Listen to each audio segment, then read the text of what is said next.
నమస్తే. శ్రీ గురుభ్యో నమః. శ్రీమాత్రే నమః. ఆదిత్యాయ చ సోమాయ మంగళాయ బుధాయ గురు శుక్ర శనిభ్యే రాహవే కేతవే నమః.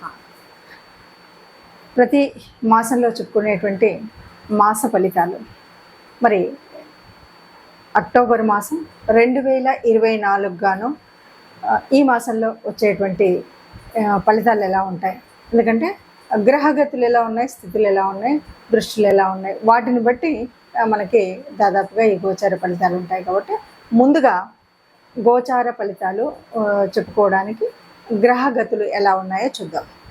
మనకి ఇక్కడ చూస్తే కనుక రాహుకేతువులు ముందు నుండి ఉన్నట్టుగానే ఇక్కడ మీనంలోనూ రాహు, అలాగే కన్యలో కేతువు, ఇది కొంతకాలం వరకు అలాగే కొనసాగుతుంది. ఇక గురువు వృషభంలో ఉన్నాడు, కానీ ఈ నెలలో జరిగేటువంటి మార్పు ఏంటంటే 10వ తారీఖు వక్రిస్తూ ఉన్నాడు. ఇక కుజుడు మనకి మిథునంలో 19 వరకు మిథునంలో ఉంటాడు. అయితే దాని తర్వాత ఏమవుతుంది అంటే కర్కాటక రాశిలోకి వెళ్తాడు. కానీ కుజుడికి అది నీచ రాశి, అంటే కుజుడు నీచ పొందేటువంటి పరిస్థితి అయితే ఉంది ఇక్కడ ఈ మాసంలో. ఇంకా ఇంతకంటే ఏంటంటే కన్యలో అప్పటికే కేతు ఉన్నప్పటికీ ఇక్కడ రవి ఉంటాడు. రవి 15 రోజుల వరకు ఉండి 16 రోజుల వరకు ఉండి తర్వాత మార్పు చెందడం, అలాగే అంటే 17 నుండి తులలోకి వెళ్తూ ఉంటాడు అనమాట. అలాగే బుధుడు కూడా ఆల్మోస్ట్ అంతే, 13 వరకు ఉండి మారడం, ఇక 12 వరకు ఉండి 13లోకి మారుతాడు అనమాట. ఇలా మార్పు ఉన్నప్పటికీ ఇక శుక్రుడు, తులలో ఉన్నటువంటి శుక్రుడు 11వ తారీఖు వృశ్చికంలోకి మారడం అనేటువంటిది గ్రహాల్లో మార్పు. ఇక శని ఎలాగూ వక్రించి కుంభంలో ఉన్నాడు, అది మనకు తెలిసినటువంటిదే. ఈ రాహుకేతువులు కొంతకాలంగా మీన కన్యల్లో ఉంటున్నటువంటి విషయం. మరి ఇలా ఉన్నటువంటి గ్రహస్థితులలో మరి ఈ రాశులకి అంటే ద్వాదశ రాశుల వారికి ఎలా ఉంటుంది అంటూ మనం ద్వాదశ రాశులు ఒక్కొక్క రాశిని ప్రకారంగా చెప్పుకుందాం. మనం ప్రతి మాసంలో చెప్పుకునేటువంటి మాస ఫలితాలు ఎందుకు చెప్పుకోవాలి అంటే, ఇది జనరల్గా జన్మజాతకంలో ఉన్నటువంటి జాతకాలు మనకు ఉన్నాయి కదా అన్నప్పటికీ కూడా ఏ నెలకా నెల ఎందుకు చెప్తామంటే, ఉన్నటువంటి గ్రహాలు అంటే గోచార రీత్యా మారుతున్నటువంటి గ్రహాల మూలంగా ఒక్కొక్క గ్రహం వారి యొక్క యుతి కానీ దృష్టి కానీ లేకపోతే వీటి యొక్క వక్రగతి కానీ ఇవన్నీ పరిస్థితులు మారుతూ ఉంటాయి కదా. ఇలా మారినప్పుడు ఒక్కొక్క గ్రహం ఇచ్చేటువంటి అంటే నీచ పొందడము, ఉచ్చలోకి రావడం, ఇలా స్వక్షేత్రంలోకి రావడం, వీటి వల్ల ఏ రాశులు ఉన్నారో వాళ్ళకి కొన్ని మార్పులు చేర్పులు అయితే జరుగుతాయి. అంటే గ్రహాలు ఎప్పుడు ఒక చోటు ఉండవు కదా. ఈ మారుతున్నటువంటి గ్రహాల మూలంగా మారేటువంటి మార్పులకు అనుగుణంగా మనం ఏం చేసుకోవచ్చు, ఎందుకంటే ఇలా చూసినంతలో మరి లాభం ఏంటి, మనం జన్మజాతకం మొత్తం రాయించుకున్నావు కదా, ఇలా ఉంది కదా అంటే ఉన్నప్పటికీ కూడా కొంత మార్పు ఉంటుంది. ఏంటంటే దీనివల్ల ఇలా వస్తుంది కాబట్టి ఈ గురుగ్రహం వక్రీకరణ చెందుతుంది కాబట్టి మనం ఈ రకమైనటువంటి పూజ చేద్దాం గురుగ్రహానికి. లేదు రవి నీచపడుతున్నాడు కాబట్టి రవికి నమస్కరిద్దాం, కుజుడు మరి నీచలోకి వెళ్తున్నాడు కాబట్టి ఇలా చేద్దాం అనేటువంటిది ముందు జాగ్రత్త కోసమే ఈ జ్యోతిషం ఉపయోగపడుతుంది. అందుకని గోచార రీత్యా మనం ఫలితాలు ప్రతి వారం చెప్పుకోవాలా, ప్రతి పక్షం చెప్పుకోవాలంటే చెప్పుకుంటే మనకు ఒక రకమైన ముందుగా మనకు మార్గదర్శనం చేసినట్టుగా ఉంటుంది కాబట్టి అలా చెప్పుకుంటాం. అలా మనం ఈ మాసం ఫలితాలు కూడా చెప్పుకుందాం. తదుపరి రాశి కన్యారాశి. కన్యారాశి వారికి ఎలా ఉంటుంది అంటే, రాశిలోనే మరి కేతువు ఉన్నాడు, సప్తమంలో రాహు ఉన్నాడు, మరి అది కాకుండా రవి బుధుడు ఉన్నాడు. ఇలా ఉండి ద్వితీయంలో శుక్రుడు ఉన్నాడు. ఎట్లా ఉంటుంది అంటే లాభ నష్టాలు రెండూ కలిసి కలగలుపుగా ఉంటుంది. అన్ని ఆనందాలు అంటే కాదు అనిపిస్తుంది, అన్ని కష్టాలు అంటే కాదు అనిపిస్తుంది. కష్టం, నష్టం, ఆనందం, సుఖం అన్నీ కలగలుపుగా ఉన్నటువంటి మిశ్రమ ఫలితాలు ఈ మాసంలో చూస్తారు. ఒక ఆధ్యాత్మిక చింతన ఉంటుంది, ఆర్థికంగా బాగుంటుంది. శుభ పరిణామాలుగా ద్వితీయంలో ఉన్నటువంటి శుక్రుడు చక్కగా శుభ ఫలితాలను ఇస్తూ ఉంటాడు. ఇలా మనకి ఎట్లా అంటే రవి రాశిలోకి వచ్చి చేరడం, మళ్ళీ తర్వాత నీచ పొందడం, అంటే దీనివల్ల ఎలా ఉంటుంది అంటే ఏ గ్రహం ఇవ్వాల్సినటువంటి ఫలితాలు ఇస్తూనే మళ్ళీ కొద్దిగా కష్టం పెట్టినట్టుగా మనకు అనిపిస్తుంది. మొదట 15 రోజులు బాగున్నటువంటి కుజుడి ప్రభావం, తర్వాత నీచ పొందడం.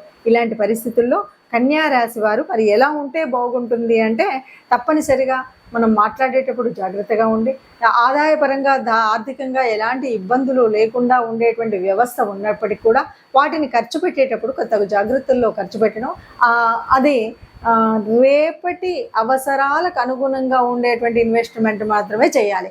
లేదు అంటే ఈ ఇన్వెస్ట్మెంట్లు వృధా అయ్యేటువంటి పరిస్థితి ఉంటుంది. అలాగే మనం భూమికి వాటికి సంబంధించిన విషయాల్లో కొద్దిగా జాగ్రత్తగానే ఉండాలి. ఎవరితో అయినా మాట్లాడేటప్పుడు మనం తగు జాగ్రత్తలు, అంటే మనం ఏది మాట్లాడినా చెల్లుతుందిలే అనేటువంటి భావన కాకుండా కొద్దిగా జాగ్రత్తగా మాట్లాడినట్టయితే అనుకున్నది అనుకున్నట్టుగా మనం మాట్లాడుతూ చేయగలిగింది చేయగలుగుతాం అనమాట. అలా చేయడానికి వీలుగా కొన్ని మనం ఆలోచనతో చేసినట్టయితే ఏ ఇబ్బంది లేకుండా ముందుకు వెళ్ళగలుగుతాం. ఇక పరంగా చూస్తే కూడా ఆరోగ్యపరంగా కూడా కొంత మిశ్రమ ఫలితాన్నే ఉంటుంది. ఇక ఆధ్యాత్మిక చింతన అయితే ఉంటుంది. అంటే ఒక దేవాలయాలు, పూజలు, ఎలాగో మనకి అక్టోబర్ మాసం అంతా కూడా నవరాత్రులకు సంబంధించినటువంటిది కాబట్టి చక్కగా ఆధ్యాత్మిక చింతన, పూజలు, పునస్కారాలు, వాటిలో పుణ్య సంబంధమైనటువంటి వాటితోనే గడుస్తూ ఉంది. ప్రస్తుతం మనం చూస్తున్నట్టుగా ఇప్పటి వరకు విన్నటువంటి గ్రహస్థితి మూలంగా ఒక్కొక్క రాశికి మనకు ఇలా చెప్పుకుంటూ వస్తున్నాం కదా. మరి ఇలా ఉన్నప్పుడు అంటే మనం అనుకున్నా అనుకోకపోయినా కొన్ని అంటే జాతక రీత్యా మనం మారుతున్నటువంటి, అంటే ఒక రకంగా గురువు వక్రించడం కానీ, తర్వాత కుజుడు నీచంలోకి రావడం కానీ, రవి కూడా అదేవిధంగా 15 రోజుల తర్వాత నీచ స్థితి పొందడం కానీ, ఇలా కొన్ని మార్పులు అయితే ఉన్నాయి. ఇంకా శని ఎలాగో ఉన్నట్టుగా ఉన్నాడు కదా, అంటే వక్ర దిశగా ఉన్నాడు. అలాంటి పరిస్థితులలో మరి ఎలా ఉంటుంది అంటే సహజంగా ఉండేటువంటి చిన్న చిన్న మార్పులు కొంతమందికి కొన్ని రాసుల వారికి ఉపయోగం, కొన్ని రాసుల వారికి కొంత మధ్యస్థంగా మిశ్రమ ఫలితాలు ఉంటాయి, కొన్ని రాసుల వారికి కొంత కష్టంగానే ఉంటుంది. మరి ఎవరికైనా సరే అందరికీ కూడా మనం సుఖంగా ఉండాలి అని మనం యోచన చేస్తాం. అసలు జ్యోతిష్యం అంటేనే ఎవరైనా సరే ఏదైనా బాగులేదు అంటే దాన్ని ఎలా మనం మంచి చేసుకోవాలి, ఎలాగ మనం చేసుకోవాలి అంటే ఒక రకంగా గ్రహాల యొక్క అనుకూలత కోసం మనం పూజ చేసుకోవాలి. అలాగే దేవత అనుగ్రహం పొందడం కోసం ఏదైనా దేవత ఆరాధన చేయాలి. ఇది కాకుండా ప్రకృతి నుండి మనం కొంత కాపాడుకోవడానికి ఒక గోమాత, భూమాత లాంటివి కానీ, సేవకులకు కొంత చేయడం కానీ, ఇలాంటివి మనం చేస్తూ ఉన్నప్పుడు మనకున్నటువంటి దోషాల ప్రభావం తగ్గి గ్రహాల యొక్క దృష్టిలో మంచి దృష్టి అయితే పెరిగి చెడు దృష్టి అయితే తగ్గేటువంటి స్థితిని మనం పొందుతాం. అలాంటి స్థితి పొందడం కోసమే మరి మనం ఏం చేయాలి? ఇప్పుడు ఉన్నటువంటి ఈ అక్టోబర్ మాసంలో ఉన్నటువంటి ఈ పరిస్థితికి మనం ఏం చేయాలంటే తప్పనిసరిగా మనం చేయవలసింది, ఎందుకంటే రవి యొక్క స్థితి మారుతుంది, 15 రోజుల తర్వాత నీచంలోకి వస్తున్నాడు. ఇలాంటి స్థితి ఉంటే తప్పనిసరిగా రవి గ్రహం యొక్క అనుగ్రహం పొందడం కోసం తప్పనిసరిగా ఆదిత్య హృదయం చదవడం కానీ, సూర్య నమస్కారాలు చేయడం కానీ, ఇది మర్చిపోకుండా మనం చేయవలసినటువంటి పని. ఇది కాకుండా ఇంకా మరి కుజస్థితి కొద్దిగా ఇబ్బందిగా ఉండేటువంటి పరిస్థితి ఉంది. కాబట్టి భూపిత్రుడైనటువంటి కుజుడి నుండి అనుగ్రహం పొందాలి అంటే మనం తప్పనిసరిగా లలితా అమ్మవారి యొక్క ఆరాధన చేయాలి, లేకపోతే లలితా నామ స్తోత్రాలు చేయాలి. అలా చేసినప్పుడు నీచబంధైనటువంటి కుజుడు మూలంగా జరగబోయేటువంటి భూనష్టం కానీ, గృహ సంబంధమైనటువంటి కానీ, ఆస్తులు కానీ ఇలాంటి నష్టాలు జరగకుండా అమ్మ మనల్ని కాపాడుతుంది.